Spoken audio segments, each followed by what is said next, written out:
Lord God, we thank you, Lord, for this wonderful Sabbath day.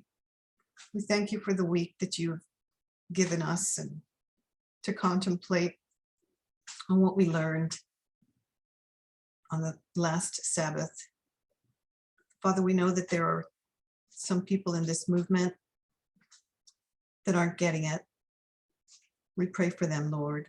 We pray for ourselves that we get it, that we're not one of those. Help us to examine ourselves daily, Lord. And I thank you for this. I thank you for our elders and their teachings. And I thank you for Parminder and Elder Tess. Pray you put a hedge of protection around them, Lord. And I pray that this study will be a blessing to all, as it was to me. I pray these things in Jesus' name. Amen. Okay.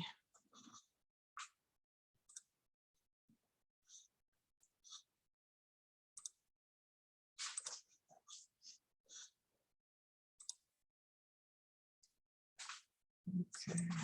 Now, what do you guys see my screen? Yeah, we can see it. Now, do you see that little chat box that I have on my screen? Little chat box. It says quick add speaker notes. I don't know. Oh, I better just get rid of it because. I see the slides. Okay, good. Now, if I could get somebody to monitor the chat, just so that, you know, anything that's applicable can be shared with anyone can, so that we don't miss out on that, because I can't see the chat and I don't want to have to go down that road of trying to figure out how to do that. Let me hide my little floating thing. Okay. Okay. Hold on. Let me go back here. Okay. Now the title says the difference between sex and gender. However, most of this is the last presentation of the series that I had done. But I think it was 6 videos. I didn't do 6. I think I did 3. And toward the end, he starts talking about the differences between sex and gender. But mainly the beginning, we're going to just go through review, and then he'll expound on the French Revolution. And the previous studies we looked at Sophia, goddess of wisdom. Today he's going to talk about, this study, he's going to talk more about the goddess of reason and how that compare and contrast. Okay, so we're going to start now. And anybody who has any questions, who has any comments, it's greatly appreciated when I have people make some fantastic comment. I mean, just anything, you know, it makes for better presentation and better dialogue. Okay, so we are going to look at the French Revolution in relation to Revelation 11 and what it means for us today. Also, the goddess of reason and what that means for us today. The controversial issue of France burning the Bibles and how we have to understand that history correctly in order to understand what that means for us today. And I think I quoted Bob on that because that's his quote. He said that, but Parminder said that too. And that if we don't understand this history correctly, we will come to wrong conclusions that can ultimately have eternal consequences. And we're going to compare and contrast resurrection and reincarnation, and how the spiritual never looks the same as the literal. We're going to compare and contrast France and the United States and their similarities and what they do differently. Also going to look at the North and the South in the United States and what they were fighting for back in 1798, in that era, that time period. We're also going to look at the sexual orientation and gender identity and their differences. Okay, here we go. This is the last presentation for this camp meeting. As usual, we shouldn't expect this final presentation is the end of this particular topic. At this camp meeting, we have been addressing how we approach inspiration. Either we resign ourselves to the fact that we cannot understand God, which is the apophatic model, right here. Oh, wait, hold on. The apophatic model. And we try not to understand, and we try not only to understand who he is, but also to try to understand who we are. And this is the cataphatic model, how we can understand God. We began discussing these two theological streams because we wanted to introduce the subject of the gender of God, to try to understand why there is this male and female dichotomy. Because he explained that God had male and female characteristics. I want to remind us about when we go to Genesis 2, the creation of humanity, male and female. It's much more about how they are the same than how they are different. And this quote, what he said really resonated with me, because Elder Tess had put out a article on South Korea and the anti-feminist movement that's going on there. And I don't know if anybody read that, but there was this, it's getting really heated in South Korea. I mean, it's already been heated, but it's getting heated. And there was this leader of this anti-feminist group, and when they were when these feminists went out and were protesting, you know, in the streets, this leader of this anti-feminist group came out and he wore this Joker outfit, and he was using this water gun pistol, a toy water gun pistol, and he was kind of like a mocking, you know, and that whole scene went viral in South Korea. I mean, they generated so much talk, you know, on the online, you know, those social media things. And so I looked up his, you know, just to kind of get an idea of what he was all about, because it was a really big thing. And I found this YouTube video, and it was called Being a Radical Feminist in South Korea, and it was done by Asian Boss. And they actually interviewed him. And so I was listening to, you know, I just kind of get the idea what's he thinking and what this movement is all about. And it's an anti-feminist group, and they're pushing for gender harmony. And gender harmony to them, this is just their own made up thing, is to embrace it, because they said that they're not against all these, they're not against feminists. They actually, they are friendly to feminists, but they don't like the radical feminists. And specifically, it was radical feminists. They were totally against them. And then they said that, it says he kept going over this. He kept emphasizing that men and women are inherently different and that they can never be considered equal. And I just thought that that was really wow, because when you're looking at, okay, I guess when you're just focusing on human beings, or, you know, on the smaller level of just different people, you might think that men and women are different. Some people might think that. But when you're looking at it on a species level, like the big picture, like when you look at animals, like when Adam was in the garden and he was looking at all the animals and he saw nothing that was like him. When you look at it on that level, you cannot not see that men and women are identical. And Elder Parmenter is going to talk about that. So I just thought that was very interesting how these people, they don't see men and women as the same. They see it complete, like inherently different, like born completely different. So I'll start all over. I want to remind us about when we go to Genesis 2, the creation of humanity, male and female, it's more about how they are the same than how they are different. From my perspective, far too many people focus on the wrong issues in that chapter because Adam was looking for someone that was the same as himself, not someone that was different. To reinforce that point, when God created his counterpart, she was bone of his bone and flesh of his flesh. In other words, they were identical. Adam and Eve were identical.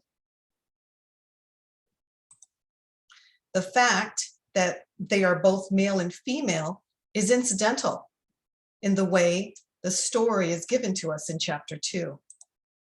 We know that God is neither male nor female, but maybe this is a concept that some of us need to dwell on to become more familiar and comfortable.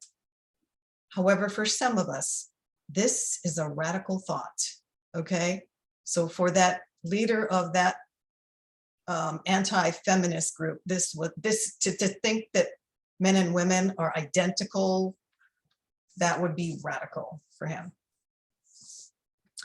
There was a documentary that was called White Right, and Elaine had posted it. I don't know if it was a year ago, whatever. And the woman that did the documentary, her name is Deeja Khan, and she didn't understand why the white supremacists were thinking the way they did. So she went into the documentary and they agreed to be interviewed, and she went along and she followed them.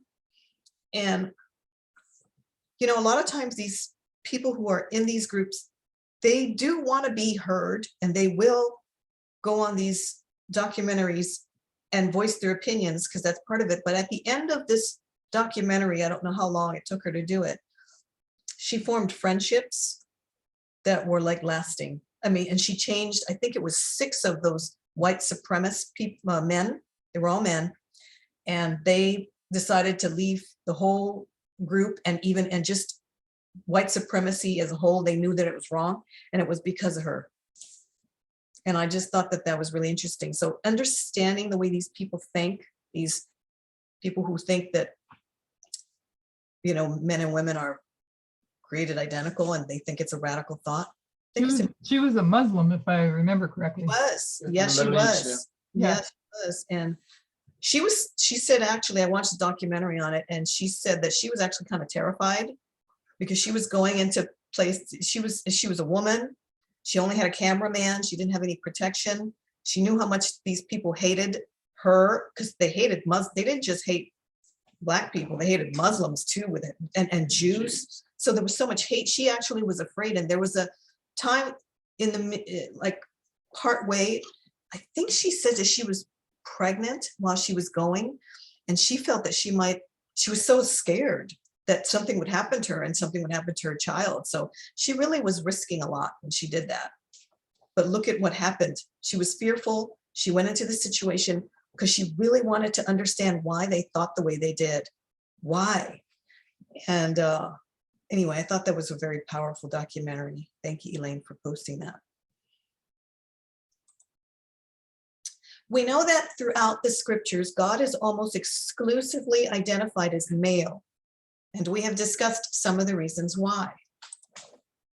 Part of this study is to look at an aspect of God that is not masculine because it's given in the feminine. You'll know that this aspect of God is wisdom, Proverbs 1:20. In Greek, the name for wisdom is Sophia. In Greek mythology, Sophia is the goddess of wisdom.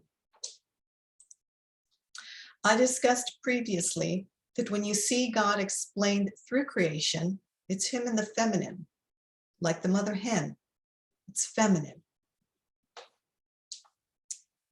And we discussed previously, he discussed that the Sophia is the Logos The Logos is the Word, and the Word is Jesus.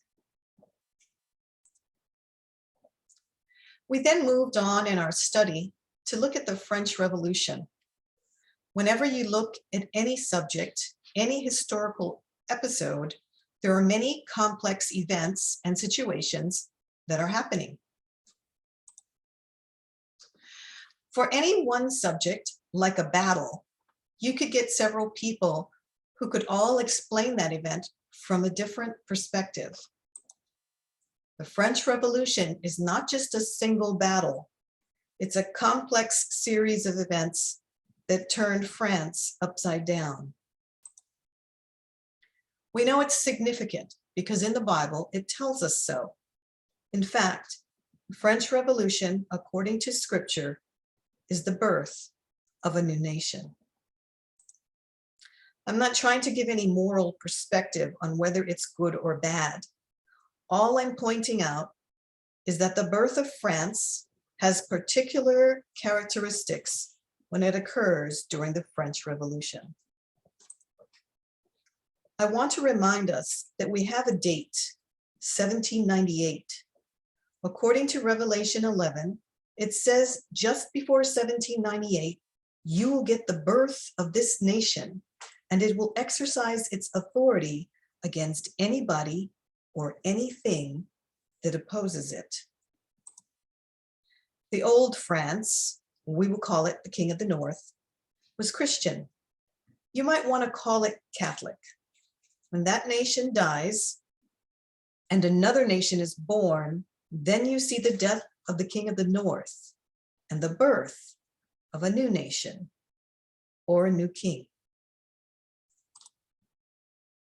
If we are going to use the symbology of the King of the North, we need to understand it in the context of a church-state union, because when you come to the King of the North, there's a church aspect and a state aspect. When we talk about the death and the birth of a nation, we're talking about the death of the state part of the King of the North. Of course, this nation is not just born, it's more than that, because it holds to a fine tradition, a time-honored Christian tradition. And what tradition is that? Resurrection. It doesn't just speak about the birth, it speaks about the resurrection. If you're a pagan or a Gentile, you wouldn't call it resurrection. What would you call it? If you're a pagan and a Gentile, what would you call this? Not resurrection. Reincarnation. Yes. You'd call it reincarnation. You die and you're born again in a different form. And you know, when I was a Christian, I used to be really puzzled about this, because I'd be like, well, where does reincarnation come into it? The Bible doesn't talk anything about it. And I was really puzzled, because I used to be in, you know, those pagan mythology type things. And I used to think, well, I was really confused about reincarnation and if it was anything, because the Bible never talked about it. The reason why we have the Christian perspective and we consider it to be resurrection is because when you have a resurrection, it's the birth of someone who had previously lived and then died. In other words, it's the same person. So resurrection is the same person. Reincarnation is someone who's born again. After they die, they're born again, but in a different form. That's the difference. What we know is that this new power that comes out of the tomb or the bottomless pit is not the resurrection of the nation that just preceded it, because this is the resurrection of an old nation. It tells you in the verse what that nation was. Let's turn to Revelation 11:17. When the two witnesses have almost finished their testimony, then the beast that comes out of the bottomless pit or the tomb shall make war against them and kill them. The two witnesses are Moses and Elijah, the Old Testament and the New Testament. I want to ask you a question. Is Elisha an Old Testament prophet or a New Testament prophet? Is Elisha Old Testament or New Testament prophet? Elijah, I think, is New Testament. Okay, anybody else? Old Testament. Okay, but let's see. Both. Technically, he's an Old Testament prophet. So if you have Moses and Elijah, it would only be the Old Testament. However, 1800 years later, another miracle happened. It was the birth of Elijah. We should technically say the resurrection of Elijah in the person of John the Baptist. So Elijah's born again in another person, which is John the Baptist. This is going to give us an important principle that the spiritual never looks the same as the literal. When Elijah is resurrected, he looks completely different. In fact, he is a different person. He's John. Totally different person, John. Let's go back to Revelation 11. The nation is resurrected. It's an old, ancient nation that's been dead for millennia. The next verse tells you something interesting. First, this is a very unique resurrection. It's not like John and Elijah, because one person dies and is replaced or resurrected by another person. Oh, and just to let you guys know, this is a cup of herbal tea. This is not coffee, it's herbal tea. I was just wondering that. I thought you were. In this situation, in Revelation 11, you're not just going to get one nation, one ancient nation that dies, is in the tomb and resurrects, because there's not enough information in that one nation. Two nations that were alive in antiquity died. Both of them are dead for millennia, and then both of them resurrect in the person of France.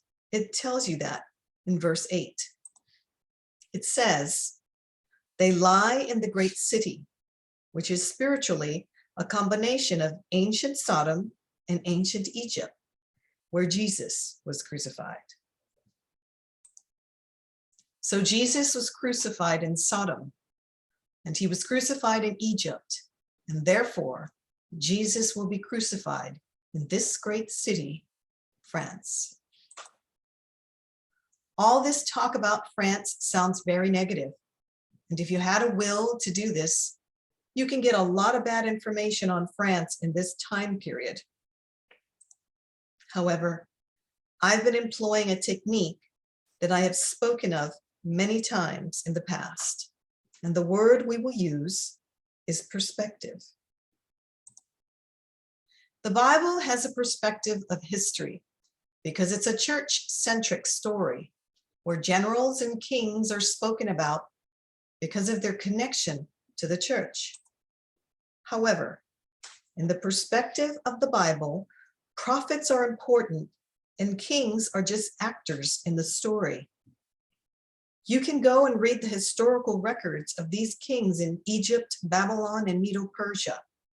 They all tell a completely different story. For them, Daniel isn't some great person. He's a slave president, a eunuch from a captive subjugated nation. In other words, he's a nothing or a nobody. In the English, we would say that he was a two-bit prince from a two-bit country. However, listen to what God says. He's 10 times better than anyone else. The Babylonians would boast and say that they fed him, that they educated him, and that they strengthened him. But look what God says. I sent him there to save you. Which story do you want to believe? If you just say that all you believe is the Bible version, then you destroy your ability to understand not only the purpose of history, but the true events that transpired in that time period, because both are correct. So now we come back to the French Revolution. I appreciate that many of you will find it offensive what I said in previous presentations, but they needed to destroy those Bibles because the Bibles destroyed them. If you don't understand what's happening here, we will come to wrong conclusions. What I wanted us to see is that it's not that there's anything wrong with the printed word or the book itself. The problem with the Bible is the people who interpreted it. They locked the Bible away from the masses and told them what to say, what it said. We will just say that the bad teachers or the bad priests become one with the Bible. So the Bible becomes the personification of the people, and the people become the personification of the Bible. So that's the reason they had to throw out the Bible, because of the people, the teachers,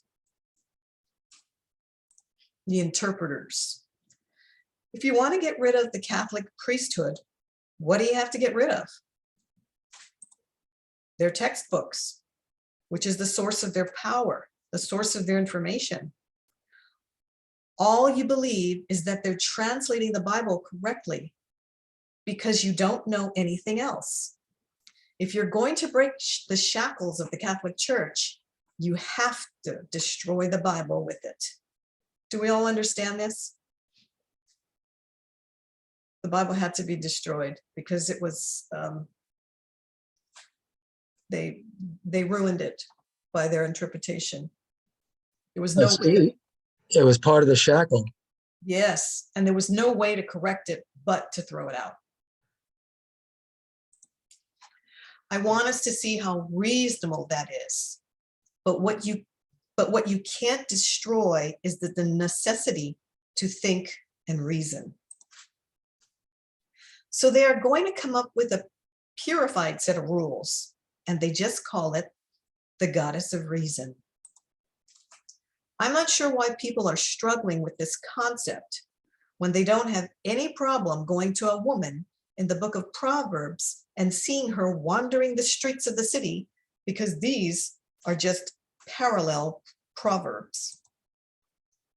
I know there was much evil that was done during the French Revolution, but that's not our story. I want to compare and contrast France with the United States.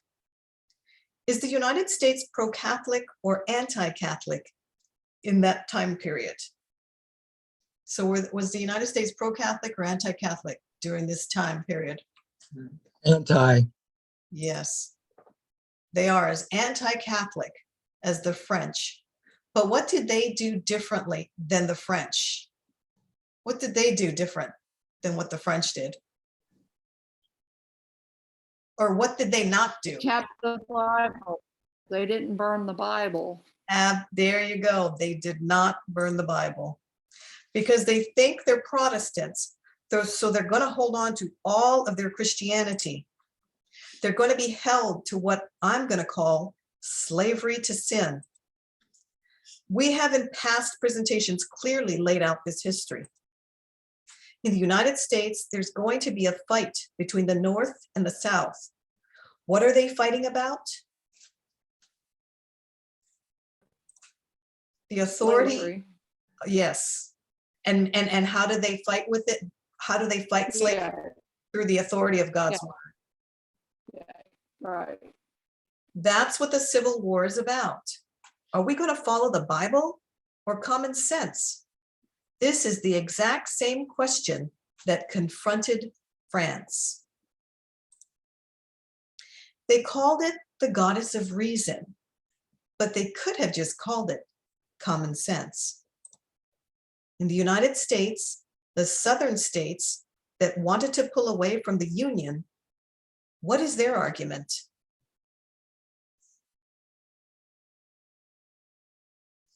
What's the argument of the southern states that wanted to pull away from the Union? These, thus saith the Lord. Yep. The Yeah, Bible the Bible. and the Bible alone. The Old Testament and the New Testament, it's all the same. Moses or Paul, they both advocate slavery. This is the apophatic model, and I'm inclined to call it the pathetic model. The northern states are going to have a different perspective. In order to win the argument, what are they going to have to do? What's the northern states going to have to do? Drop the Bible. Reject the Bible. They're going to have to destroy, ignore, or burn the Bible. I want us to see how easy it is to conceptualize that story in this way.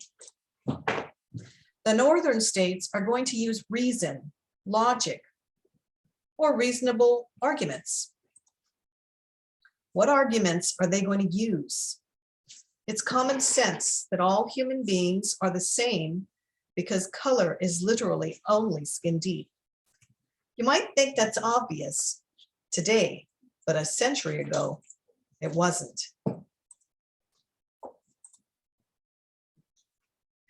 Scientists and doctors are going to prove medically or scientifically that people of color are in some shape or form not fully human, that they are some kind of subspecies of human beings, because the whiter you are, the better you are.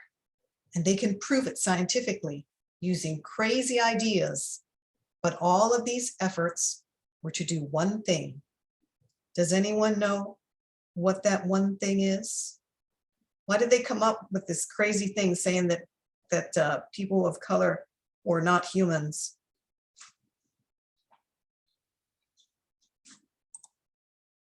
It was to defend this book. In Protestant America, what are the northern states going to do? But not even the northern states can burn the Bible. They are going to have to do like the monkeys do.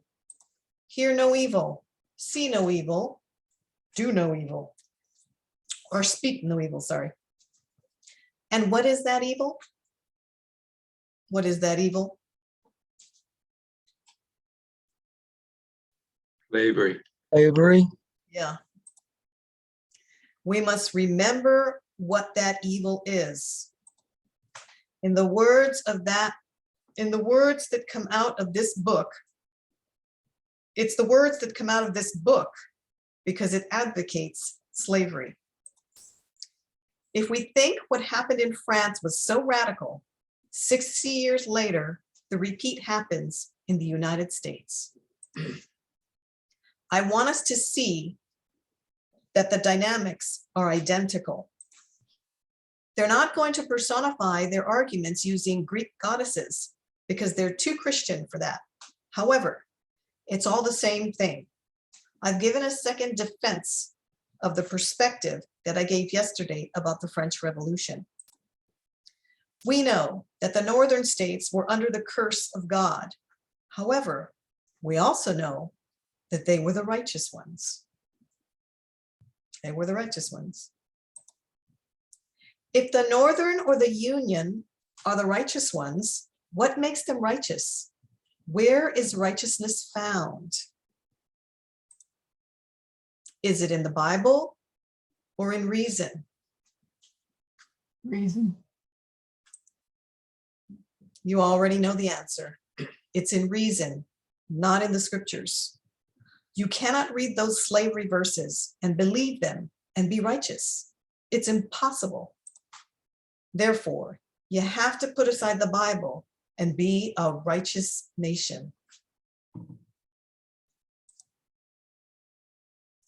And that's what the French did in their revolution.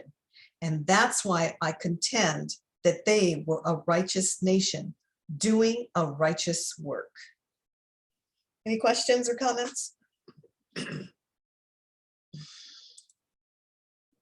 I found this map and it showed these are the slave states and the free states.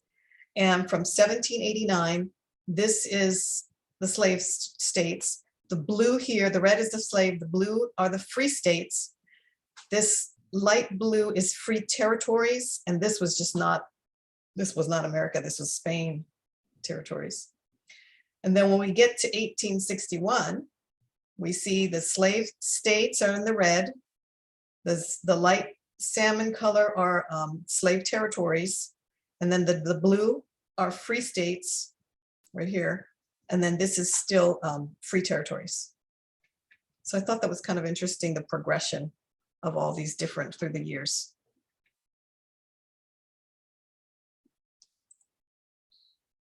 I touched on one point, the subject of sodomy. However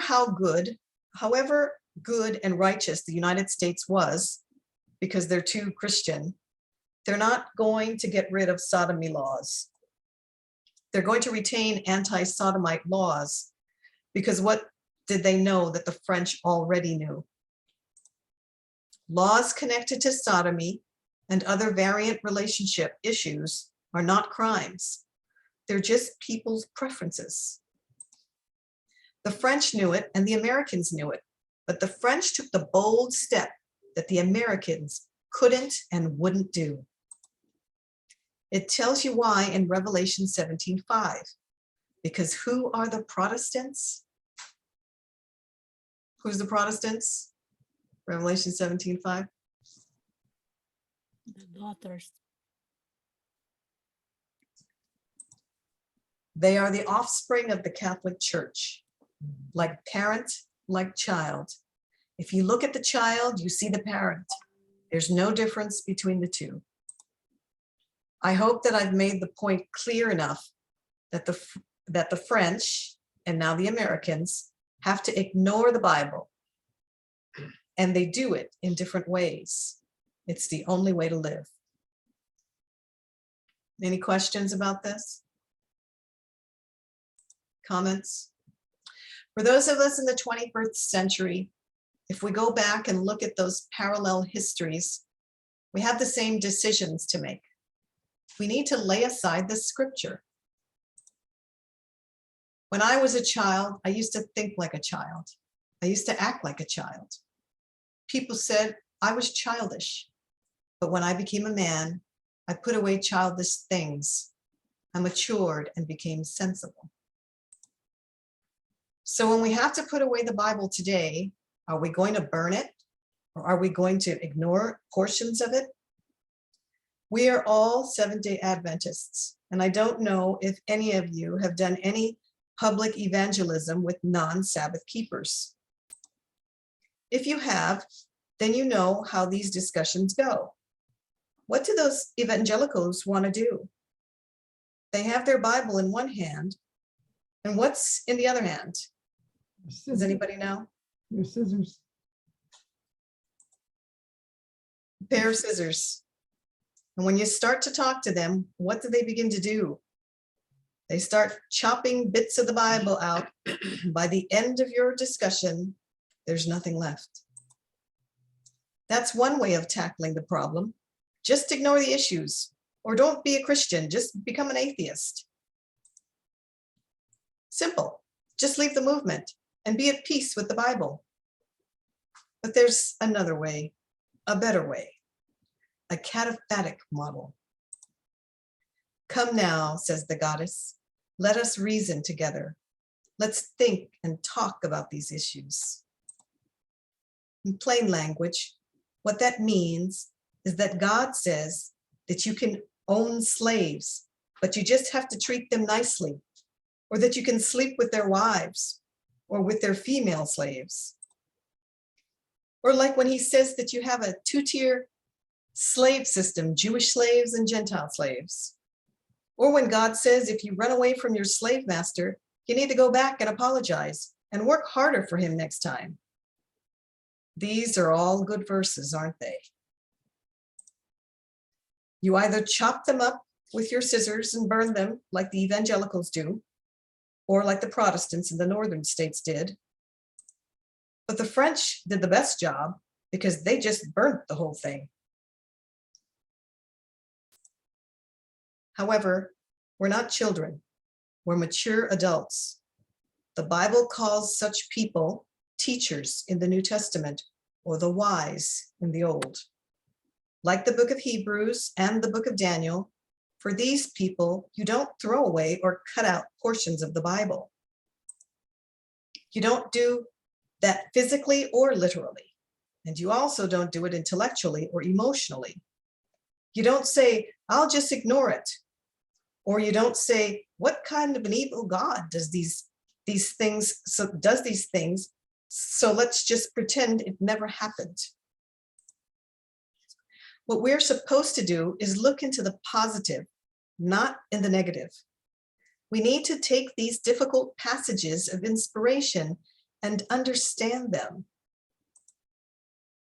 When you understand what they mean in the past, then you can understand what they mean in the present. You will find that what they mean today is not what they meant yesterday. When people start talking about a thus saith the Lord or a plain reading of the word, that's just ignorance. It's the pathetic model, and we have to stop that because we have to reason and think about what these verses really mean for us today. If you think that's hard to do in the Bible, try to do it in the spirit of prophecy. Then you'll see that it will twist your brain. I want to remind you that we have already begun this work. There's no more Sunday law coming. You need to be settled in that fact that there is no Sunday law. We're already in the increase of knowledge on this subject. The two words, increase of knowledge. And what this means is that our knowledge on the subject is growing, not lessening. We're supposed to be wise or the teachers, but what's the problem with those two words? Increase is fine. It's the second word, knowledge, because it isn't much good to you if you don't have that. If you don't have what? What do you need? Understanding. Yes, we need wisdom, and we only have a few months left to get understanding. And don't ask me why we never said that it should be the increase of understanding. Knowledge without understanding is worse than useless. It's damaging. If you want to teach the Levites, you not only need to know your subject, you need to understand it and be wise. We only have a few months left to wrap your mind around the Sabbath controversy. You've heard it. You have knowledge of it, but you need to know the logic, the arguments, and understand why there is no Sunday law. Priest equals teachers, and teachers equals the wise. Therefore, the priests are the wise, and only the wise will shine forever and ever. This is a movement of priests. If you want to stay in this movement, you literally have a few months left to understand, and the Sabbath is only one issue. You need to understand why women wear trousers today. There was a time when it was forced upon you, and now you have to internalize it. You have to accept it, and you have to understand it. We know that that's not happening because it's been 1 year and people are still arguing about the dowry system. They're still talking about conspiracies with respect to the vaccine and COVID-19. We could go on and on with the problems that we have, but we are now getting ready to do a work. And we were given 1 year to prepare for this, plus a few months that's left. And many of us have wasted that time away. If you're concerned, scared, or worried because these words are taking you by surprise, that's a good thing, because you should be concerned and you should be worried. I hope we all understand now what I mean by throwing away the Bible, because what it really looks like is throwing away those false, wrong ideas and not ignoring them. We spoke about antiquity, and we said there was a retrograde step backward in the Christian dispensation. Then, when you come back to paganism, things get better again. France leads the way. You go into the mid-19th century, and many European countries follow suit, and then things begin to change. Because after the French Revolution and the Napoleonic Wars, France is weakened and other European nations rise up. So this area right here. We'll say it's this way. We'll say it this way. There's a transition from the focus of France to the focus of Germany.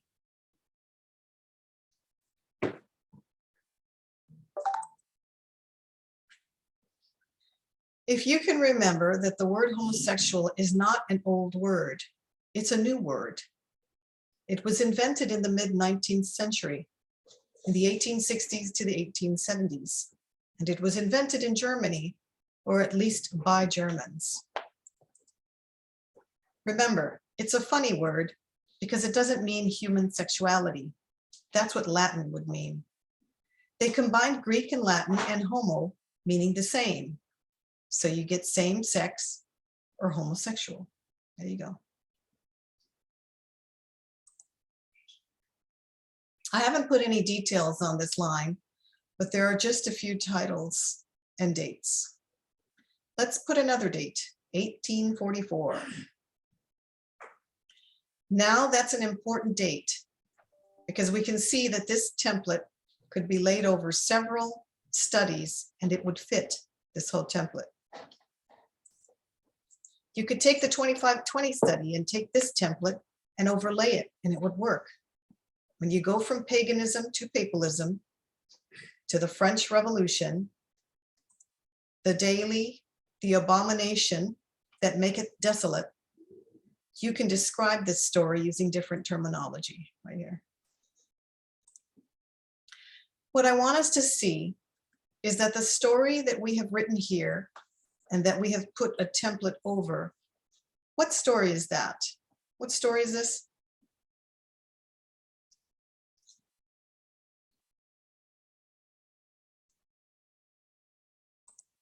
It's the story of sodomy. In the past, I have given a technical or dictionary definition of what sodomy is, but now I'm going to give a different definition of the word. This is my simplified version. So I'm going to say that sodomy equals the following. The word sexual or intimate is any kind of intimate act between two beings that doesn't produce children. In fact, the aim is not to have children. So sodomy is any sexual act that will not produce children. It's not just a homosexual act. It's not saying this is I'm not saying that this is a dictionary definition. This is my perspective. If you're the Catholic Church, you're going to be against homosexual acts. Why? Because it won't produce children. So you're going to be against homosexuality. You might even call it sodomy. What else are you going to be against? What else would the Catholic Church be against?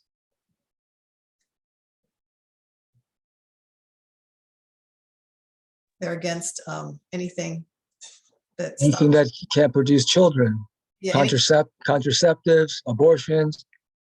You'll also be against contraception.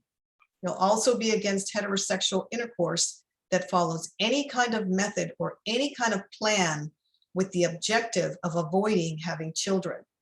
Both are crimes according to this system of belief. I've given a much broader definition of the word than most people would agree with or understand. If you do any kind of intimacy with someone with the explicit idea of not producing children, then it's a crime with this church. Posted in the teacher group the other day, that article about the education, the relation of education to the number of children. Anybody, I think I posted that. Does that sound familiar? No, I didn't see that. Could you? I sent it to my kids. I know that. But it was just talking about the relation of the less educated women are, the more children they have.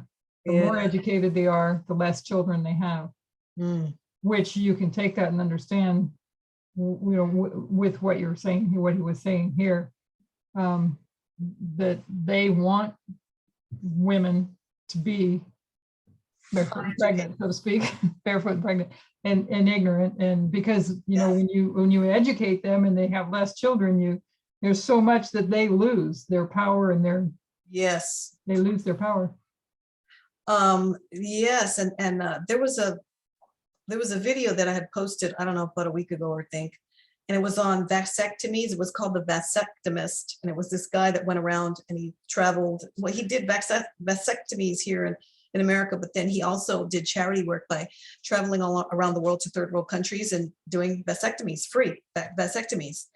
And he went to the Philippines, and the Philippines are very strong pro-Catholic beliefs, and there's a conversation there that he has with one of the women leaders of, I don't know, that group that they were, I don't know, he was talking to somebody anyway, and he got into a conversation with her, and she was explaining how their mindset on what they think, that this contraceptions and that it's against God's will, that children are a blessing, that why should anybody not want to have children, and it's just evil. And he was saying, well, because a big population of the Philippines are in poverty. And he said, well, I think it's cruel when you have all these children out in the slum heaps trying to have food, trying to look for food in the slum heaps, and it was a real good conversation. He just couldn't understand why, their mentality was that way, but it didn't matter. And he rendered her silent from a couple issues, because he just said, I think it's cruel for you to have all these children and they're all living in poverty. You can't afford to even give them food. In that article, by the way, it was the one that Elder Test posted. I knew I'd put it somewhere, but I had actually sent it to my kids, and I was mixing it up with some because I read several articles, and that was one of them that day. But it was the one that she posted on the world population history. So my mistake. I have to go and check that When you out. read too many news articles, I know, and then we forget. they blend, and it's like as soon as I pulled it up from where I sent it to my kids in Messenger, I was like, oh shoot, that was one that Elder Test posted. Yeah. Oh goodness. So that was in the media broadcast. I find that I have to actually write things down, otherwise I'm not going to remember it. But Yeah. whenever I come across a tidbit on an article or whatever, I actually have a book that I write. I don't remember. I didn't watch any video on the vasectomy guy. Oh, you did or you didn't? Oh, I'm sorry. I didn't know my mic was on. Oh, okay. No, that was good information. But there was a video up. I saw I saw something about the guy, but I didn't realize it was a video. If you guys want me to, I can post it again. It's called The Vasectomist, and it was on YouTube. And it was really interesting. It was an hour, but he went through all these different countries. He went to Africa, but the Philippines was the most pro-Catholic. And I tell you what, man, they don't care. I don't care if people are dying and they're poverty. It's against God's will for anybody to do any kind of birth control or any kind of contraception of any kind. And of course, vasectomies is a contraceptive. That really constrains women. Yep. And he was explaining to them how, it's less dangerous for a man to get a vasectomy than a woman to go through tubal ligation, which is where she ties her tubes. That's much more dangerous for a woman than having a vasectomy for a man. He was trying to, he was going everywhere he was going, he was educating, but it was just, because men think that that's a loss of their masculinity and all that. But anyway. And I do know that David, he made a comment about, that there is a percentage that when you get these vasectomies, it's not 100%. So, but neither is. Yeah, yes, well, we speak because our neighbor, their final child was born post vasectomy. Right. So that's That's why he said that, I think. It's 100%. Yeah. I told my son and future daughter-in-law, when they said they weren't going to have children, I said, well, I guess it means you're not going to have sex, because that's the only 100% cure for having no children, because every form of birth control has failed at some point. Yeah. Anyway, Yeah. my daughter-in-law to be just looked at my son with these big old eyes like, did your mother just say sex? Yeah. Yeah. No. Yeah. You're right. No contraception. I've had friends, my girlfriends, that I was on birth control pills and I got pregnant. You know. Mhm, So. mhm. I mean, tubals fail, and and the vasectomies fail. They all fail. I mean, they may not have a high failure rate, but they all fail. So. Percentage, right. But that's why you have to have abortion. You have to be able, women have to have that option, you know? Well, I want to tell you something that saddens my heart. The state of Texas, I think, don't move to the state of Texas. Oh, no, because I don't there's even want to something, drive through Texas. but there's something about it that takes somebody who was far left but became pretty centrist and now is defending the abortion law in Texas because he lives there now. And that's my son. Oh my gosh. I'm absolutely blown away. Wow. Blown away, because he's sitting here, a non-lawyer, telling me that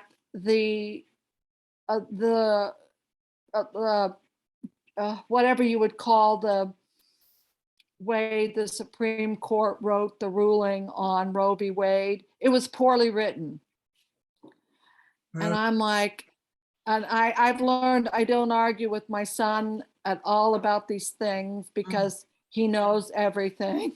Of And course. he's not even a teenager anymore. But I'm blown away. He has moved to Texas and he has now adopted Wow. what it sounds to me like a very right wing. I just can't believe it. And So he was left, and was he a strong Oh. lefty? Left? Oh, yeah. He had been ultra left during college. And then it was about a year or so ago, we were talking and my daughter-in-law said, we're not the radical left people we used to be, which I could tell. But they still were liberal, you know what I mean? And more centrist, they weren't purely centrist. But honestly, this whole swing to him defending the abortion law just blew my mind. Wow. Yeah, it's a wow. I think it's from a states' rights perspective, and I told him I could agree with him as far as states' rights. That's there are states' rights, but I said, we need to stop talking about this because I want to keep. It was the first time in months he had spoken to me. So I wanted to keep it. Yeah, we had. Right. So I had to keep it positive, and he was just as willing to stop talking about it as, he's like, okay, you don't have to talk about it. And because I could just find myself, I wasn't in the right place. Yeah. And anyways, I'm just saying that it's scary. And he even lives in like the one Democratic county. Wow. The mayor's Democratic and everything, and yet he has taken on this I'm scared for him, to be quite honest. Did you ever Um, ask him, how did he get to this point? Did you ever ask him what made you get to this? I just wasn't in the right frame of mind to, no, I didn't. I'll just straight out, no, because I am not the person to ask him this. His father might be, but never me. Hmm. Hmm. Never would I could never ask him that. Hmm. I mean, I asked him why he was interested in weightlifting, because this kid never, picked up a shovel to shovel. I'm exaggerating, but as much as he could get out of physical anything. And now he's weightlifting and stuff. And he wouldn't even answer me that. He said, it's a very personal, it's very deeply personal to me. Huh. And this is a kid who used to tell me everything Huh. until he turned 17. Wow. So I do not ask him. I do not question him. I just, right now, I'm trying to continue to mend the fence, because he's a Nethinim and it's not time to get into issues with Nethinims. Yeah. And Our you know what I mean? our family is going to be the hardest group for us to minister to. Yeah, and I'm taking away from your presentation, and I'm sorry about that. The whole abortion, the word abortion. Well, this is part of it. No, this is all part of it. So it's interesting how someone can go that extreme, from one extreme to the other. Wow. Yeah, I mean, well, he's 27, so he's not quite 30. So Mhm. I'm hoping, if time lasts, 3 more years, by the time he gets 30, or something will come along that will shake him. And I don't know. I'm just praying. That's all I can Yeah, that's say. all you can do. Yeah. Okay, let's go. Wait, hold on. Both are crime. Okay, so okay, no contraception, no heterosexual intercourse, because it's against the law. It's a crime to this church. Is it a natural crime or a religious crime? That this church, is it a natural crime or a religious crime? Religious. It's clear it's a religious crime. In the 1791 Penal Code, it's not a crime to commit sodomy. 2 men coming together, a man and a horse coming together, a man and any animal coming together. These are not crimes. The reason they would be crimes is because the purpose of that sexual act is pure enjoyment, pure lust. And this church is not going to accept that. I said that at the beginning of this presentation that I didn't intend to come to a conclusion on the subject, on this subject at hand. You'll have to wait for future presentations for us to discuss more on this subject. So we didn't want to elaborate on this. What we want to try to understand is the difference between sex and gender. And I think many of us don't actually understand the difference. We tend to use those words interchangeably, but what we really need to do is understand those words technically for what they really mean. We've already discussed the word homosexual, so we're not going to discuss that in any more depth at the moment. I don't know how this works in other languages, but I think we're all familiar with the phrase LGBT. Some people put a Q at the end of this. However, for our purpose, we are going to leave the Q out of this subject for the moment. I think we all know what this stands for: lesbian, gay, bisexual, and transgender. It's 4 different categories. We're not going to give the definitions of what sex and gender mean, except to say that sex is biology, body parts, and hormones. Gender is more about society, roles, and perceptions. We will discuss more on these subjects later, but I just wanted to make one observation. When we take these four categories, lesbian, gay, bisexual, and transgender, you might think they're all dealing with the same issue, the same concept, but I'm going to suggest that they're not. This is not four separate issues or four separate subjects. It's two. The first three are all together, and then the fourth is on its own. The first three deal with sex. And when I say sex, I don't mean doing sex. I mean sexual orientation. I want to use the word orientation as opposed to preference. Why is that? Because if we say sexual preference, I'm sure you all know what the word preference means. It implies a choice. Yes. By using the word preference, what are you suggesting is that someone has a choice. And to say sexual preference would infer that these people have choices to make, and that is fundamentally wrong. Do we all understand that? These people don't have choice. This is fundamentally wrong. They don't, it's not, that's why we can't use the word preference. Because these people do not choose or prefer to have one sexual orientation or another over another. You would never talk about a heterosexual person in that light. You would never talk about a heterosexual man and say that, oh, he has a preference.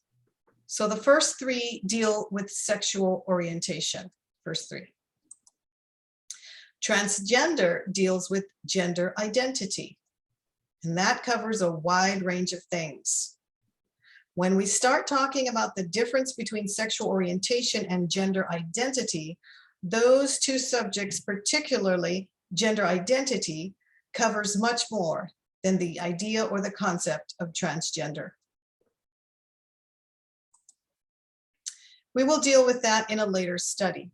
The first thing we want to say is that when we deal with the term LGBT, it's not all one issue.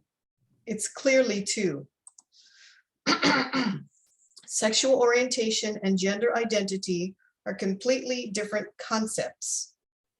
If we're going to begin to understand equality, we need to have at least a basic understanding of what these terms or ideas mean. I'm hoping it's clear that these four letters can be divided or broken into two parts. 1, 2. Sexual orientation describes a person's physical and romantic and emotional attraction that you have for someone else. It's not just your preference, it's a drive or a need that you have. Sexual orientation is the attraction that you have to another person. And that attraction encapsulates the physical, romantic, and emotional. I'll simplify it. It's when you find someone emotionally and physically pleasing. It's not a preference. It's not like one day you choose this and then another day you choose that. This orientation is enduring, it's lasting. We'll just call it permanent. We're going to keep this very simple. Lesbian, gay, or bisexual. This is the permanent attraction that you have, and that it's based upon a physical and emotional response. Then we come to transgender. This is to do with gender identity, right here. Gender identity covers a wide aspect, but simply put, gender identity belongs to you. You own it. You create it for yourself. It's your own thoughts, your own ideas about how you view yourself. Sorry, I'm drinking.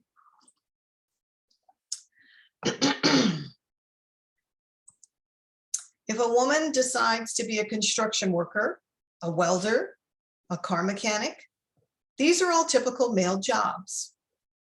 When we talk about gender identity, that could include a woman seeking those types of careers, or a man being a care person at a nursery, surrounded by babies and little children. What that man and that woman would do is break the norms and customs of society. So a woman who becomes a construction worker chooses her own gender identity. She's not controlled by society. That's what gender identity is all about. But in our immediate context, it has a much narrower definition. You look at yourself not physically, not biologically, but you make a decision on who you are or what you are. You can choose to be a man. You can choose to be a woman, or you can choose to be something that's not defined by those two parameters. You might describe yourself as neither a man nor a woman. So that's what gender identity is. I hope that this introduction to the subject of LGBT has awakened an interest that has been at least slightly educational for you. Does everybody understand this? Gender identity, sexual orientation? Gender identity, we can choose. We can choose what we want to be, who we want to be. We're free to make that choice. I'll leave you with this closing thought. When we come to God, what do we want to say when we talk about, is he male or female, man or woman? Are we asking what his sexual orientation is? Or are we asking what his gender is? Are we asking if he's a man or a woman? Or are we asking if he's masculine or feminine? Does he have masculine traits or feminine traits? Or is he just straight a man or straight a woman? The reason why that becomes important is because the definition of what's masculine and what's feminine changes over time and changes from society to society. In some societies and in some time periods, women would do what you might think men would do.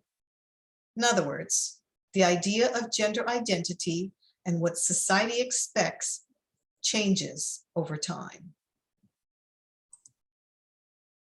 This will be my last thought. Deuteronomy 22:5. A woman shall not wear that which pertaineth unto a man. Ask yourself this question. Is this dealing with sex or gender? Is this dealing with sex or gender? Deuteronomy 22:5. Gender.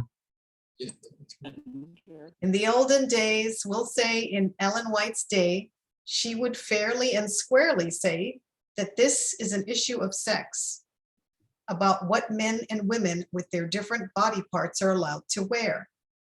If you have a woman in trousers, you know where the eyes are going to go. As for men, no one cares because it's all about the body or sex. When I say sex, I'm not talking about dreaming about having sex. That's not what I mean. But of course, we know that when Moses deals with the subject, he's not dealing with sex. He's dealing with gender identity. So you're right, Belle, gender. This Deuteronomy 22:5 is dealing with gender, not sex. He's saying the following: when the enemies come, the militia needs to arm themselves, and the farmers need to put on their battle dress. Joel 3, beat your plowshares into swords. Men go to war because it's a man's job. And for a woman to put on men's clothing, it would mean that she would have to become a warrior and fight. It's all about gender roles. So this is all about gender roles. That's why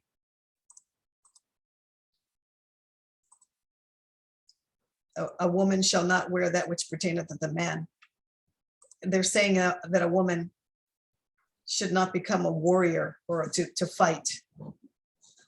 I want us to She see how needs to Moses stay in her, she needs to stay in her stereotypical Yes, mold. stay in her own, yep, right. Has nothing to do with what you wear. I mean, like your sex.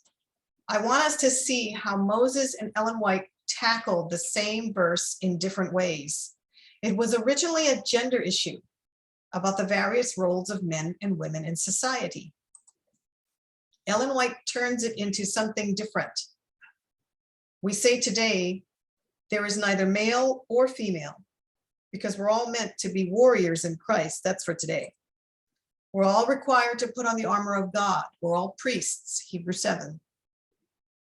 Because there must be a destruction or a doing away of the law. So today, since we're all priests, male and female, we're all supposed to put warrior clothes on, which means the prohibition of Moses that Moses gives is no longer applicable. The prohibition that Moses gives is no longer applicable because he was dealing with gender roles. Ellen White is dealing with different issues. This is an example of why it's so important to understand sex and gender, because now you begin to get the tools to rightly divide the word of God. And this is good important information, like when you go to the Levites and stuff and they bring Deuteronomy 22:5 up. This is good information right there to explain to them. There were 4 things we discussed. First, how do we approach a knowledge of God? Do we live in ignorance, mysticism, and spiritism? Or do we try to understand God? Second, we started talking about the gender of God. Is he feminine or masculine? We discussed that. He has both aspects. We focused on Sophia, the wise woman, and then we went from Sophia to the goddess of reason. We did a timeline and we located Sophia in the French Revolution. And now she's got a new name, the goddess of reason. Once you've got that point marked, you can go back because history repeats. You can go forward because this is the increase of knowledge right here. Increase of knowledge. This is the increase of knowledge on this subject. And now you create a timeline. This becomes a template over the subject of sodomy. And that was the 3rd point. The 4th point is that we want to look at some terminology like homosexual and LGBT. We want to discuss 2 concepts, sexuality and gender, which are different. If you take the phrase LGB, these 3 are to do with sexual orientation. Transgender is connected to how you view yourself relative to society. It's to do with your gender identity, your biology, or your place in society. We will continue this study sometime in the future. Let's pray. Lord God, we thank you for your watch care and your goodness. We pray that you would guide and direct us. Help us to come to a clear understanding of your will and your way, and may we reverence the Bible, a true interpretation of that book. In Jesus' name, amen. And that is the end of that story. Does anybody have any comments or any questions that we can all dialogue? Yeah, I have a comment Okay. regarding Amy Barrett. When she was being questioned, she used sexual preference, Ugh. that she didn't discriminate against sexual preference. And she was corrected later by, I think it was the one from Hawaii, about the term that she used. So I think that the fact that she used that term reflects I was thinking about how it reflects the way I know that that's how I used to think that way, Right. you know, We used to and think they have that's the term that reflects all this right-wing radical evangelical beliefs. It just dawned on me that, and she used that term, sexual preference, when now we know that that's totally wrong. Yeah. Because they think that the LGBT, they think that they choose to be that way. They do choose that lifestyle. But if you know LGBT people, you know that that is just totally not, that's impossible. These people don't choose it. It's just who they are. Exactly. And it takes me to that point where now it makes sense how these people are making laws Ugh. against them, because it's like, okay, they need to be, corrected. They need to be fixed. They need to know that they're abominable, that God prohibits this lifestyle, this preference, and so on and so on. And it's so sad, but she's just one of many on the Supreme Court now that are obviously going to participate in this. And They're so narrow-minded and ignorant. It's just, and to think that that's Supreme Court justices, what the world must think of America, yeah, and it just reminds me how Elder Tess had mentioned about the democracy now in America is like almost in the trash, or I don't know the term she used, but the way I understood it, it's like it's gone, It's no more basically. And an example to the world. yes, and then also thinking about the challenge now for us, how the fact that slavery, how how they were using that as they use the Bible as so they can keep doing, having slaves and so forth. Yes. How so now I'm thinking, so now what is our challenge now?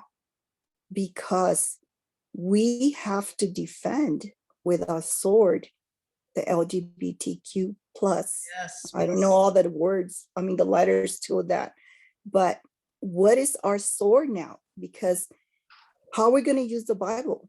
What is our sword? What's our sword now? The methodology.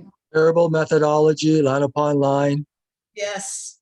because we cannot use thus saith the Lord, because thus saith the Lord clearly states, and this is the belief of the Seventh-day Adventist and the Protestants, that thus saith the Lord, slavery is good. Putting women down, oppressing women is good. So we can't use thus saith the Lord. So we have to correctly understand and use, like Jesus did, parables and methodology and line upon line And reason. and reason. Common. Exactly. Yep. Yeah, so we really have, I was just thinking about that. We're looking at reason and how like how the what do you call them, the atheist, or all those people that don't know God or believe in God, how are they gonna, it's almost like, are they gonna burn or trash the Bible? Because these Christians, I'm saying, like, symbolically, how these Christians are claiming, that God, God forbids, their being, because of who they are, and that they have to change. It just, when I've been listening to some of the things that, the things that they were doing, the treatments that they were giving them and so forth back in the days in the 50s and what have you. All that is just like coming back. Yeah. I mean, I don't see, I mean, it's not only coming back, it's just getting worse, because the fact that right now with the abortion, I'm thinking, well, these people are going to be, how are they going to live? Even like when she was asked that question, she didn't even answer the question, Amy, about, because they had Dianne Feinstein, I think, asked her about getting married, like if they were able. She didn't even answer it. She just said, oh, I don't discriminate. But that was not answering the question at all. So obviously, you know, this is it's like a matter of time, you know. Oh, yeah. And I just They learned how to do that. Who was it? It was before Clarence Thomas, I think. If anybody remembers, before Clarence Thomas was in his what do you call that? The hearing, whatever. I'm trying to think of the word that they call it when the confirmation or whatever, when they put him down and ask him all the questions. I can't think what it's called. The Supreme Court, Yeah. had Anita Hill Who, testify. who was it before? 'Cause I know I watched a video. It might have been a Frontline video. Who was it before Clarence Thomas that they? Oh, yeah, there was another guy and they totally, Annihilated him. There's Judge they totally Bork. annihilated. Yeah, Judge Bork, David's saying. Right. Okay. Yes. And so After him, they learned not to answer. Yeah, Right. questions. Because he answered some, he said he kind of blundered. Yeah. And so they learned, Yeah. and that was Amy Comey and of course Clarence Thomas, like, I plead the fifth, you know, I mean, they just didn't say anything. yeah. They went through it. I think it was a Frontline video, and they showed him, you know, kind of simultaneously. Clarence Thomas, and they showed Kavanaugh. They showed Amy Coney Barrett. They probably showed a couple others too, but I remember them showing them kind of one right after the other, and they all responded the same way. They were non-committal to the things that they said and vague. Yeah, but when somebody is silent about something, that's already, Yeah. you already know where they're going. Yeah. Yeah. so there's no so we are the ones that have to apply all this, and I'm just wondering, you know, how we're gonna. I texted my daughter the other day, but she didn't respond, but it's okay. I just had to let her know, you know, that what Ted Wilson, she's married to a pastor, what Ted Wilson said. I told her, I go, that's just wrong. She didn't respond, but I have to let her know, because it's the truth, you Yeah. know. You can't like sugarcoat it. I mean, there's no way. You just have to blunt, you know, just boldly say, you know, he's wrong and he's wrong. Yeah. It doesn't matter.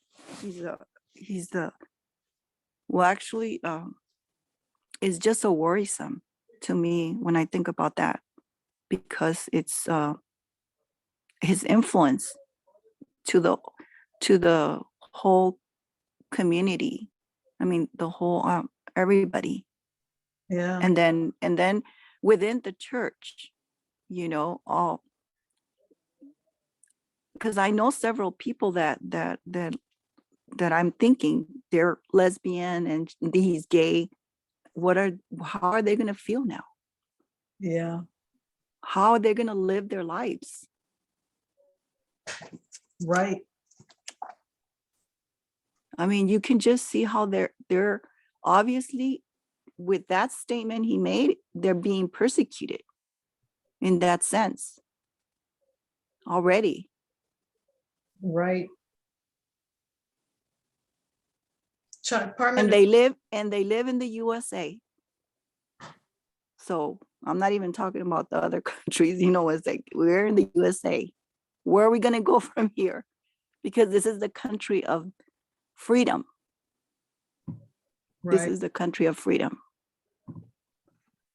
And even Parmenter said, you know, these justices, I mean, they're put there to protect rights, but whose rights? Whose rights are they're going to protect?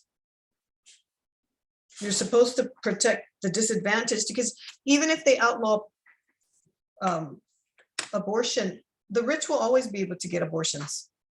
It's the poor that are going to be, it's the people who don't have means that are going to be affected. And those are the ones that need it, need the abortion. You know, it's like that vasectomy documentary. They were going to the different countries, and these people had like 6, 7, 8 children, and they're dirt poor. They got nothing. And the children are, everybody's starving, you know, going to dump heaps just to get food. I mean, it's just, I mean, what's going to happen in America when they, you know, they're going to pass, you know, they're going to outlaw abortion. What's going to happen to all the you know, the poor? When they can't, it's just going to be horrible. What's going to happen to the women in this country? I mean, because it is, I mean, I know that having children are a blessing, but in some circumstances, it's not. You know? And that's not even mentioning what's going to happen to the children that are not wanted, that Yeah. they're born. Yeah. I mean, it's just so chaotic. And this is the reason why we cannot fail, Yes. because we are the last hope. Yeah. And I think Elaine, I think it was Wednesday, she said something about Matthew 19. I think Matthew 19, where it talks about the eunuchs, celibacy, forced celibacy. And the more, see, right now, I really don't know how to defend through parable methodology against thus saith the Lord of LGBT community. I don't know how to defend them through a parable. I mean, I know that's how you defend them, but I would stumble through it right now. And I think, like Matthew 19, like Elaine said, you know, those are the things that we need to know backwards and forwards, upside and down, inside and out. So Mhm. that when they come, you know, when they say thus saith the Lord, we can with confidence come with parable methodology, because this is the methodology that Jesus used. So we're using the same methodology. I just can't say I can do that in confidence right now. So I think, as Elaine mentioned, that we need to study Matthew 19 so that we can have that confidence and we're not stumbling through it. Well, I think this is a good strategy right here, is for one, teaching them, you know, it's not not all of our solutions are going to come from the Bible. We know that.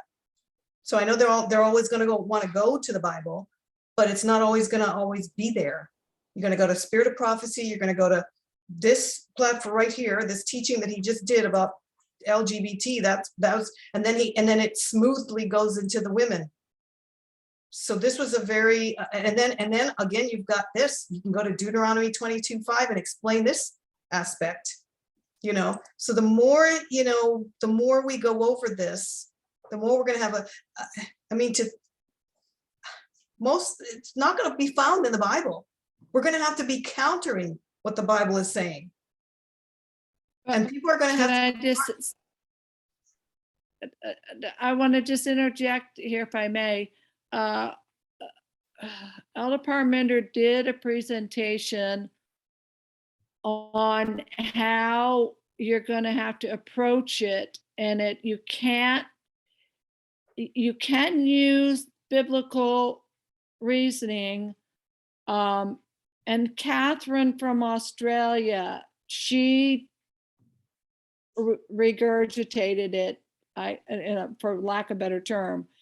But she has a presentation where she takes his presentation and presents it, you know, in her way. And it seemed easier understood. You know, sometimes when we simple people take it, it makes it easier. but he did present it. He said you cannot use the Bible verses and try to counter the Bible verses that that they will use to say, see, homosexuality is incorrect, or is against God's law. You can't use that. What you have to show is choice. So you're using the Bible, but you're using science, and Yes, science has shown that this is not a choice. yes, And what is sin? Right. Sin is a choice, you Right. see. So therefore, you can use some Bible, but it's not going to be Bible verses. It's going to be some Bible logic, and right, you're going to have to talk them through logically, and they're going to have to be, and again, the ones that will get it are those that hear his voice, those Yes. who are his sheep, yes. And They're not going to be everybody. Now, which no. is it? Is this Catherine right here? Uh-huh. Do you I see my? just posted it in the chat. I put it in the chat. Oh, you did? Okay. Yeah. Okay, because I don't know what it was called. I ran across it just accidentally, Okay. and I liked hers. I really liked her presentation, because David was having a hard time, and I had him. I said, "Honey, just listen to her." Okay. Yeah, because it will just. I don't know why she made it. What is it seem called? What's easier. the title of it? I put that in the chat too. I know, but if anybody's on the video and they're Yeah. watching the video, what is it? Revising marriage, choice, and celibacy. Say it again? Revising marriage, choice, and celibacy. Okay. Marriage, choice, and celibacy. Okay. Okay. Yeah, I just, I didn't even know that was the title. Like I said, I don't know why maybe I was just looking for something, and I know I'd listened to her before and I just clicked on it. I don't know what, but it was very good. And that's what I think if we've got to like go over and over that, Yes. Yes. that thing, that approach, because Yep. that's the only way we're going to be able to defend it. Yes. And then, like you said, those who hear his voice will respond. And also in the Yeah. methodology, Jesus would leave people speechless Yeah, he did. at times. Yeah. So yeah, maybe Yeah. we'll watch, you guys do what you want, but watch her throughout this week. And then maybe on our next open spot, we can try to tackle Matthew 19 together. Okay. I'm going to get out of here. Hold on. I'm going to stop share. Is that okay? Yeah. Okay. Because I want to get that video. You placed, okay, there it is. Yeah. We can go try to approach it through there after, watch her and review. But I do hope that everybody's been reviewing last week's. Oh, I have. Yeah. Yeah, I reviewed it again, taking notes. good.